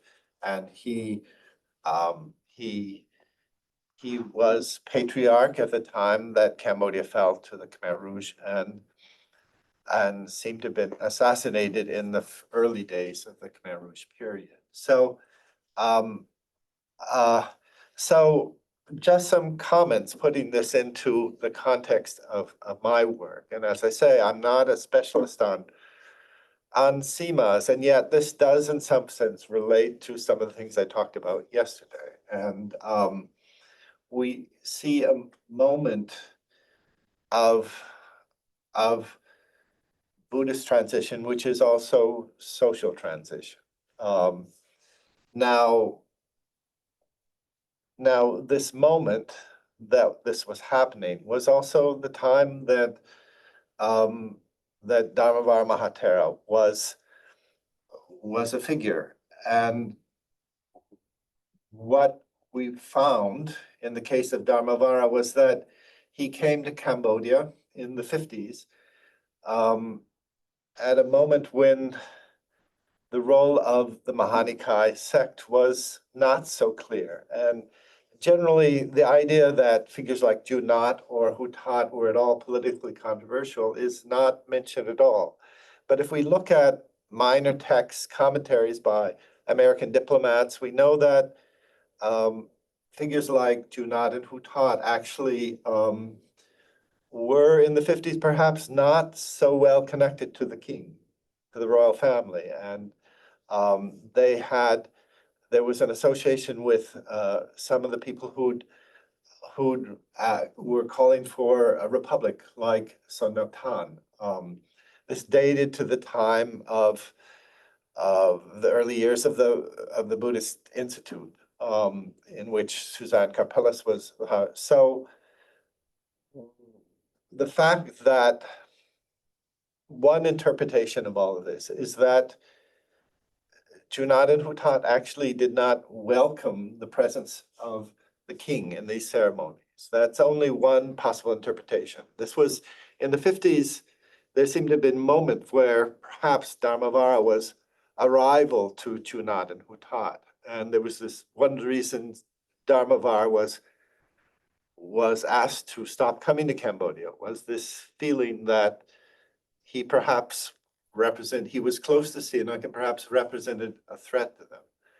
And here we see perhaps a continuing evidence that their relationship to the monarchy was one of questioning whether the king should play a role in the establishment of this very important Sīmās ceremony at the most important temple in the Mahanikai order. This is only one possible interpretation. In the years that follow, the evidence seemed to be that Hutat and Junat did maintain very good relationship with Sihanouk and the royal family. Although when Sihanouk was overthrown in a coup in 1970, Hutat was fairly quick to recognize those who overthrew Sihanouk in a coup. So these are touchy issues in Cambodia. And so we're looking at Sīmās, we're looking at something that seems very monastic, something that is of concern to monks more than lay people. But what interests me is that in the end, these begin to have perhaps political overtones as well, and are something that we might consider as we look at the relationship between Buddhism and politics and the social and political transitions that were taking place at that time. So, okay, that's my talk for today. I'd be very interested in comments, and I wonder who's on video and would welcome questions or comments. I've got Yeah. some questions. So I was interested in the interpretation of putting the Sīmā in the center of the vihara. You've heard of the Intakin? Sorry? Intakin, the city pole pillar? Yeah. Lat Muam? Yeah. So because the term center, when you mention about the pillar, the pillar of Indra. city or muang, Yeah. it means heart. Yeah. It also means the navel. Nabi, yeah. It also means the center. Yeah. So I'm just curious. Can you give me so you mentioned the name of a person who a scholar who gave that interpretation that putting the Sīmā in the center of the vihara is representing the bodily part. Can you give me the name of that scholar? Um, I couldn't catch. Was it Ian Harris? it was not Ian Harris, it's a French scholar, and Madeline Chateau or I think it was someone other than Madeline Chateau. I'll have to give that to. Yeah, later. yes, It's- yes, it's a- because it's a- because But the because- thing, I mean, the, well, there's two things.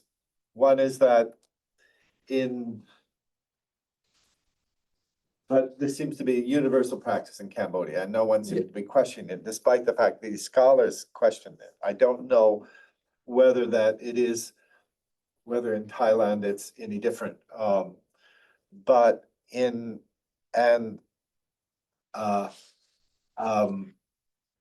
no one in Cambodia used the terms indakul. But that seems to be the term that's been used by scholars writing about this. Again, perhaps that's a term used in Thailand. But this is one scholar, a French scholar, suggesting that there was a metaphorical relationship, yes, an implicit yes, metaphor to the body, with this being the navel. yes, that's what I'm Um, interested in. I find that very interesting, very suggestive. It sounds like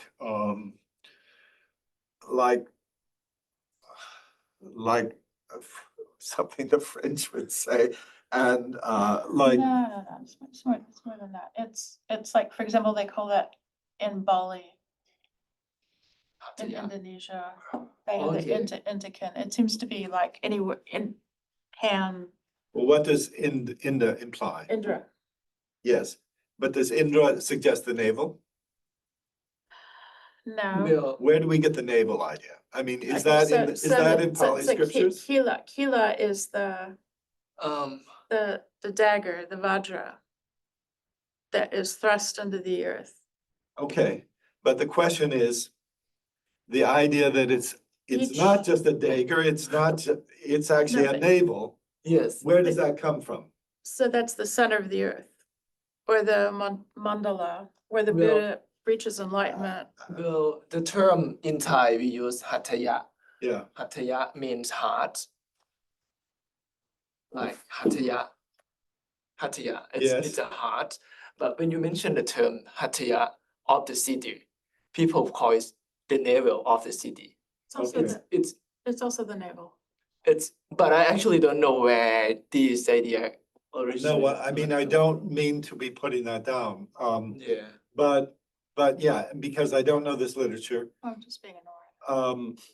I can't tell you to what extent this literature is found in Pali, or apparently it's found in Thai, but, and to what extent it's a projection of people who are trying to, Western scholars who are trying to conceptualize. yeah, Uh, that would be good, friends, if I can have a look and then like, because one of my interpretation of the center or the heart or the navel.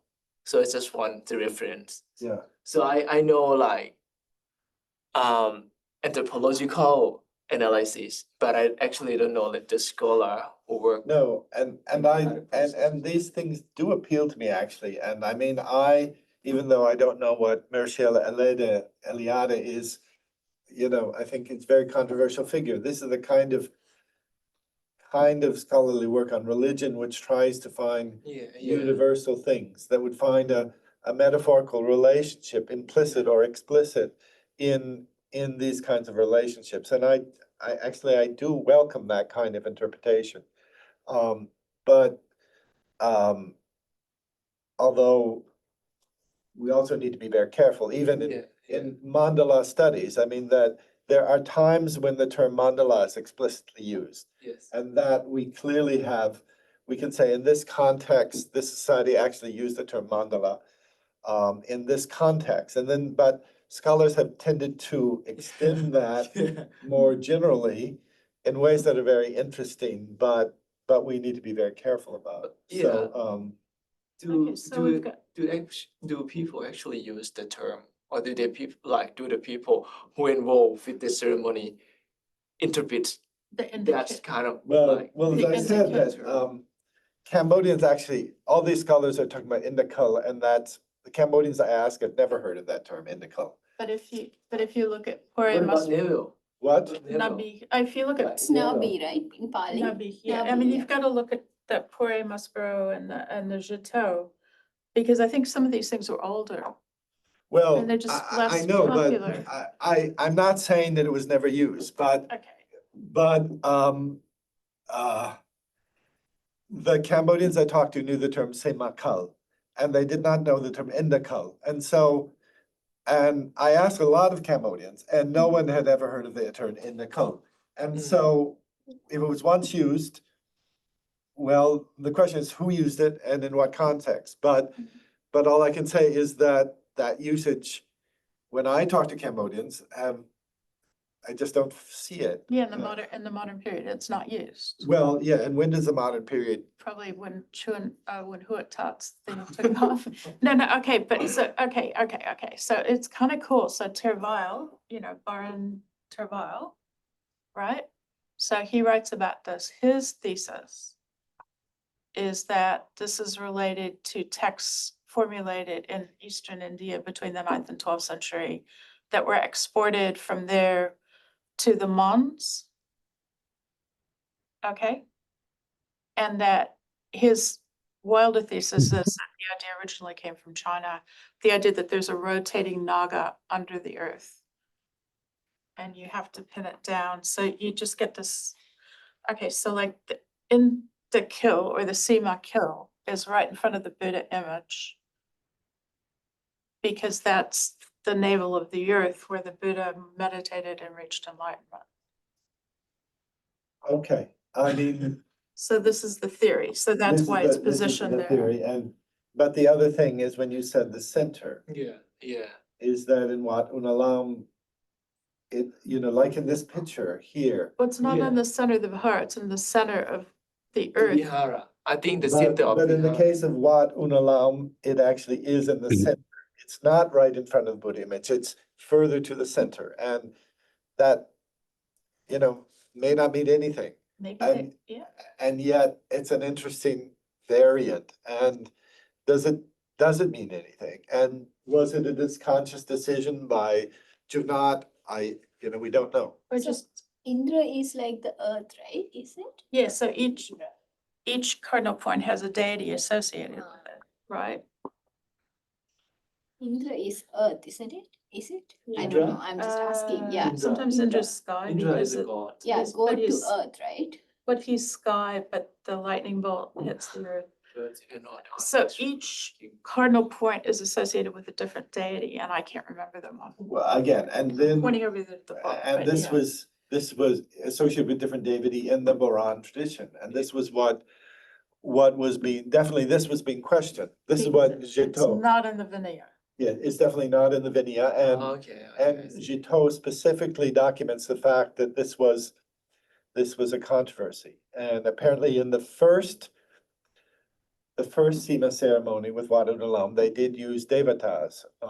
And then apparently this was something that was apparently not used in the second and third Sīmā ceremony. But again, we don't really know. So putting the Sīmā in the center of the Vihara, representing the Buddhan practice. So it's not, no, it was It's not, marginalized. it's not Samai. It's, okay, Well, that was, but no, on what you are saying. the scholars are saying it's not Semai. Okay. And Ian Harris actually said that Wat Unalam did not have And Indrakil, an Indrakil. but he's wrong. But he's wrong, they did They have do. it. And nowadays in Cambodia is mostly Samai. It's a non-reformed, it's the reformed tradition. Mm. And in the reformed tradition, they have the same akal. It did not, if anyone at any point wanted to eliminate the same akal, it didn't take. And within what's considered the reformed tradition, they use the same akal. And same Okay. akal is universally used in Cambodia, whether you're reformed or not reformed at the present time. Is it in the Dhammachai temple? Well, Does that I- Batum- that- But does Batum Buddhist have a Sīmā? Well, that's another question, which I can't answer. And so, So is anyone on video able to answer that question? But, And that's, I've never thought of. so what do you mean by reform? So Sīmā. in Thai, so I don't know what I understand you yeah, correctly. So what do you mean by reform? Does that refer to the Dhammachai Nikaya or a Well, reform within the it- Mahayana? It gets complicated in Cambodia because all this had to do with the influence of the Dhammachai in Thailand. But Cambodia become complicated because there is a Dhammachai, Okay, and there is a Dhammayut in Cambodia, but there were also monks like Junat and Hutat were Mahanikai, and yet they adopted some of the reforms associated with the Dhammachai. Dhammayut. And to the extent at least that they, there continued to be difference between the Dhammayut and the Mahanikai, even in the reform movement. okay, Pisit is raising his hand, Yes, yes. but Uh, he, Hello, can you hear me? yes, Okay, thank you so much. I heard that you mentioned when you talk to Cambodian people, you never heard the term that they never heard the term Sīmā. No, I think I heard uh, Semakol, I did not hear Indakol, Indrakol. both of them, Entrakal and Sīmā are the same term. It's just a synonym. And there's some Khmer anthropologists who wrote some article about it. If you want, I can send it to you. Perhaps it's a news article, but there is the culture. There is the most people, not most people, but some people know about it. But perhaps that the person that you talk to, they have no idea about Sīmā or Andrakal. But both of them are the same term. They have the same meaning. It means that they put the symbol of Sīmā in the central of the vihara. But one need to understand that the main purpose of establishing the Sīmā boundary in vihara, it is not about power. Is based on the text, based on the Vinaya text, or based on the monastic code. It is about just setting a boundary or something like that. But when it comes to the Cambodian Buddhism, when it comes to like mixing with the local cultures, people tend to believe that there is some sort of superstitious, there's some sort of a spiritual power in that symbol of boundary or Sīmā. But as a matter of fact, based on the text, I think this is the reason that Chonat or Hutat try to translate the Pali text into Khmer language in order to enhance Khmer Buddhists to understand the meaning of Vinaya, so meaning of monastic code in Buddhism. But as I said, Antrakal or Sīmā or another Sīmā stone, it's just a symbol of, setting a boundary for a Sangha member to perform the former act or something like that. And I hope that you can understand what I'm trying to say. Yes, I mostly agree with what you're saying, and I wasn't saying that the word, when the people I talked to, the term they used was Sīmā, and I asked people specifically about the term Indrakal, and at least the people I talked to did not recognize that term. So I'm sure you're right that within some monastic tradition, there is the use of Indrakal, although when I was doing research for this, actually, But monks I I'm talked to sorry, I'm only use Sīmā, they did not use the term Indrakal. I'm sorry to interrupt, but in the monastic code, in the Vinaya code, the term doesn't. The Buddha did not specifically mention the term. The term perhaps just come up later. Right, And yes, which is and what, because in the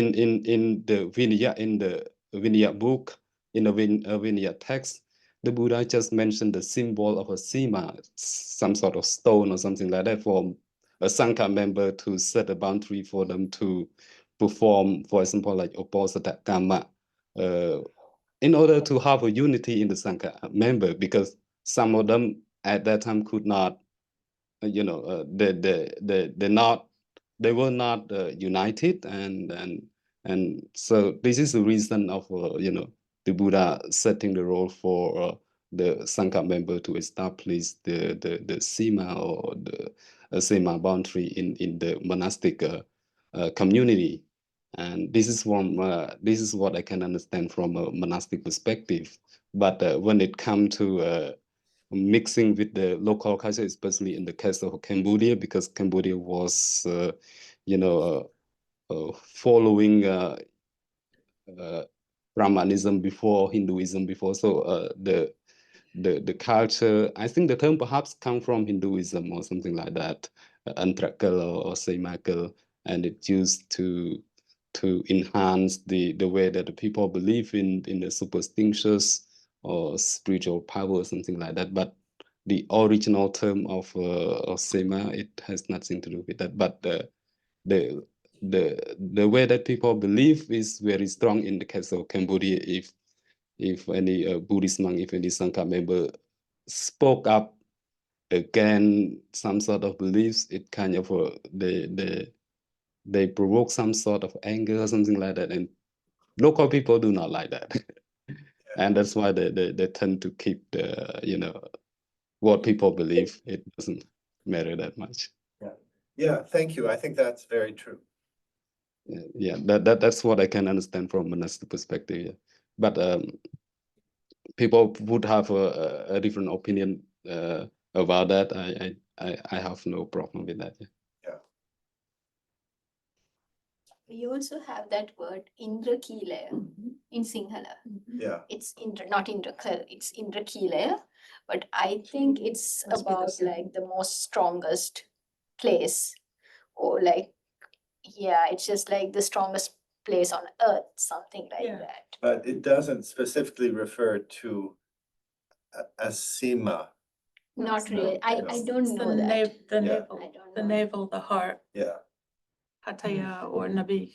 Yeah. I don't know that, but I think that word is coming from Hinduism. I think so. Buddhism? Indrakilaya. What comes first, Buddhism or Hinduism? I would think so as well, because in Buddhist text, especially in the Vinaya text, when it comes to the section of Sīmā boundary, it doesn't specifically mention the term Antrakal or Sīmākal. It Right. came up later with the local culture, Yeah. and it has something to do with the superstitions, because in the monastic perspective, the symbol of Sīmā doesn't mean anything at all except to set a boundary for a Sangha member to perform a formal act, or to set a meeting or something, discuss something that matter inside the Sangha community. But for lay people, they believe that the symbol, the Sīmā stone or Sīmā symbol, it has some sort of power that they could use to protect themselves from evil spirit or something like that, and a lot of people buy that idea, and they want to have a Sīmā rope, something like that. There's a lot of thing to do with the superstitious belief, and I totally agree with the lady who just mentioned that perhaps the term comes from Hinduism or Brahmanism, and maybe we can do research later about that. Yeah. Yeah, that's something that we haven't mentioned, that, yeah, that there's a string that extends through that connects all the different stones that eventually deposit, and then, yeah, people like to have a segment of that string to keep as sort of a talisman. Sacred string thing. Yeah.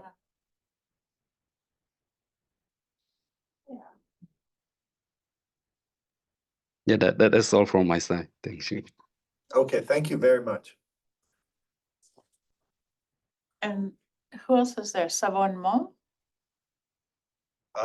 Can you please say hello? Maybe he doesn't want to. Saksaret? Some of these a couple of them are people I met in India recently. Monks. Yes, these are monks, yes. So thank you for attending. I know it's not easy to get on Zoom, but thank you.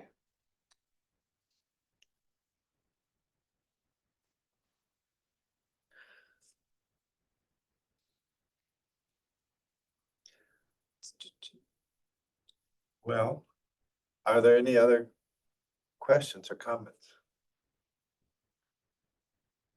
Can I ask something about that translation? Yes, Yeah, so you're translating text from Khmer to English. yes. And there was like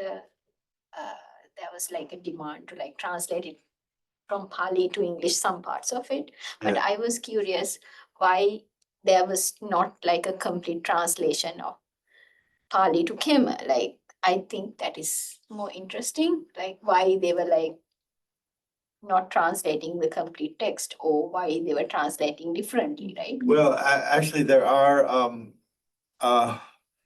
there is a complete translation of the Tripitaka into Khmer, which was quite, Elizabeth might remember the exact dates of this. It began during Starts in the 20s it began in the 20s. and finished in the 60s. It was a long-term project and involved, it did involve Chunat and Hutat and other major scholars. So that, Did they have it before? No, like you were telling that you had problems with that booklet, and yes, how when you were translating it, some people wanted you to like go back to the Pali text and translate it directly from Pali to Khmer, or have that Pali sections included in the English translation, right? You were Well, It was worse than that. okay. I did not even think about consulting the Khmer translation of the Tripitaka. And this raises issues that in 1933, when this pamphlet was published, whether that section of the Tripitaka had already been translated or not. Or maybe he was working on it. But there is and I'm not in a position to evaluate, but generally people say that translation, the Khmer translation of Tripitaka is quite good quality. I'm not in a position to evaluate that. The situation was that when someone who read my translation, which my translation did not pretend to be a translation from the Pali, and yet because it's clearly, the text is clearly makes reference to the Pali text, and then the scholar who was looking at it said, well, this is what the Pali text says, and it should be that and not this. And so it completes, and I felt like, well, I have sufficient command of Khmer to say that this was an accurate translation. But then the question is, was someone who knows the Pali well, maybe has a better understanding of the text than I did, working merely from the Khmer. And so it created a sort of sensitive situation. And because I do argue that there are times when translating to the Khmer is valid, and this also relates to classical text and the traditions as they evolve within Cambodia. And yet, because there's a tradition of translating these same texts from Pali directly into English, you also cannot ignore that either. And so I think it is an interesting question, an interesting situation, how to what extent you can have a translation from the Khmer that would ignore the Pali. I think at the time I was very frustrating and just seemed like an impossible situation, but I think that Jason Carbon and Eric Davis, in doing the work they did to finally, create this complex set of footnotes which acknowledge both the Khmer and the Pali. It was a heroic effort, and I hope it was a good one. So, It's said that there was no complete Pali canon in Cambodia until 1863, when they got a copy from King Rama V. If they were complete, what is the Pali canon? So They had manuscripts, the Pali, but they didn't have complete printed thing. And they had what they used. And they had a lot of Abhidhamma. I think the majority of Pali manuscripts that date pre that time are I think most Abhidhamma. of the Pali manuscripts were destroyed Yeah, from most of them were Khmer destroyed anyway. rule. And that's what they import. There's no evidence for a complete, like, for example, in Burma, we know that there was a complete Pali canon because King Mindon had them inscribed on stone and planted this huge forest of stone, but we don't know that Cambodians were ever concerned with a complete Pali canon. Can I say something regarding the Tipitaka translation? I have I did some research about that before, and because it was a very interesting topic to discuss about the Tipitaka translation in the case of Cambodia, and it's a long process because it took them like for almost 3 decades, if I'm not wrong. yes, yes. Yeah, and then they have they set up committees, and they requested a lot of Pali text from different countries, not only from Thailand but from Burma. They try to compare the Pali text because not many country has translated the complete Tibetan text at that time, so they use the Pali text to compare from one to another, from one country to another country, and then they started to translate the text.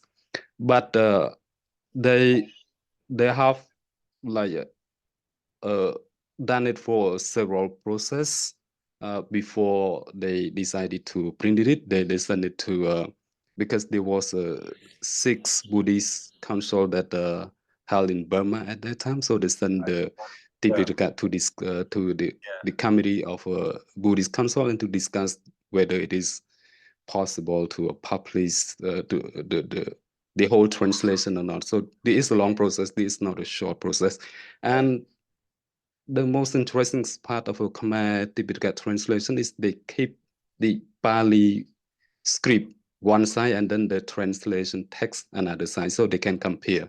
For some Pali expert, they can read the Pali text and then look at the translation to compare whether the translator at that times were accurate or not. So the modern Pali scholars still can reviews it, still can examine it because the Pali text was there and the translation text on the other side. This is what I can understand from the Pali text. It was definitely a major project. It was.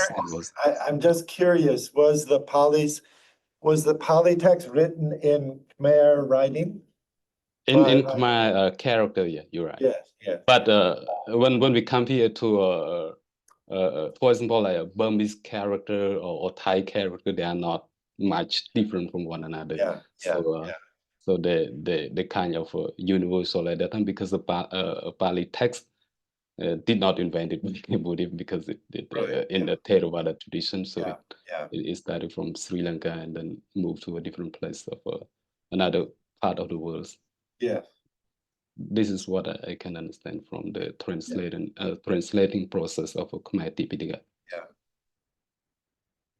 Thank you. Yeah, thank you for sending the link to the Yosator article on Sīmā. Thank you. So, You are my pleasure. Yeah. Yes, Sion Sapira. Okay. We're talking about Yeah. something he's written about Sīmā. So- Thank you. I think what is so interesting about translating a bitext, a bilingual text. Yeah.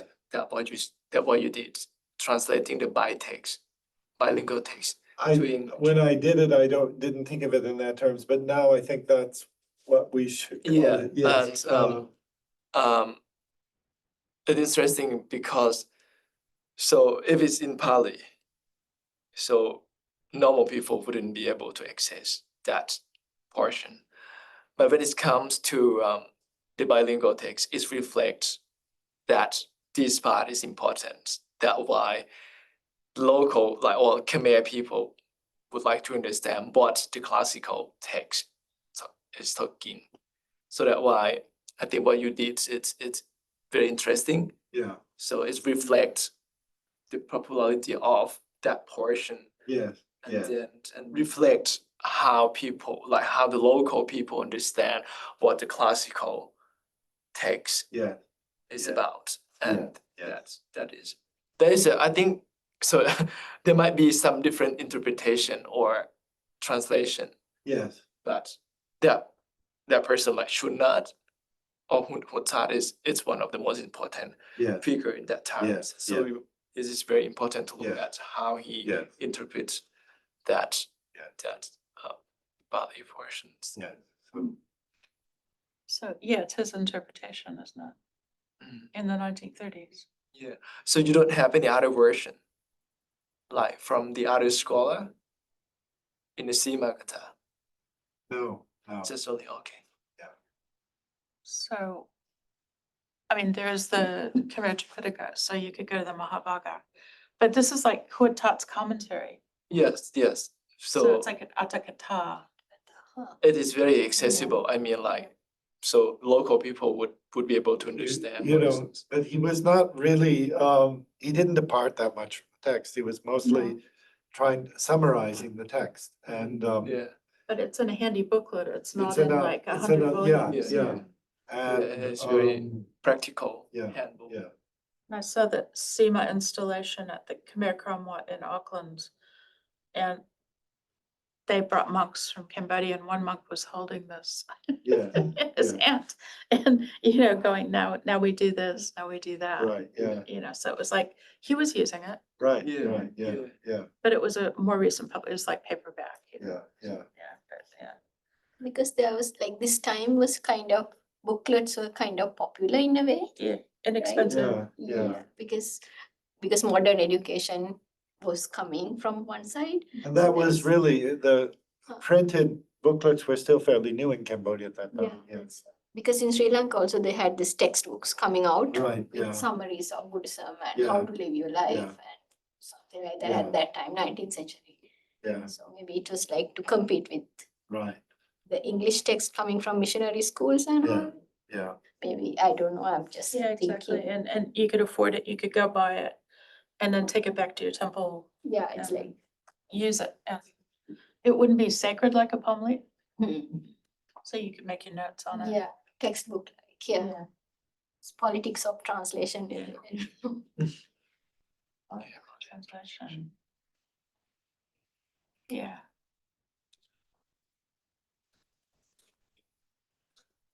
well, are we ready to call it a day? It's pretty I'm- interesting, John. I'm glad we had this discussion. I appreciate very much those here and those, and the Venerable online contributed to this discussion.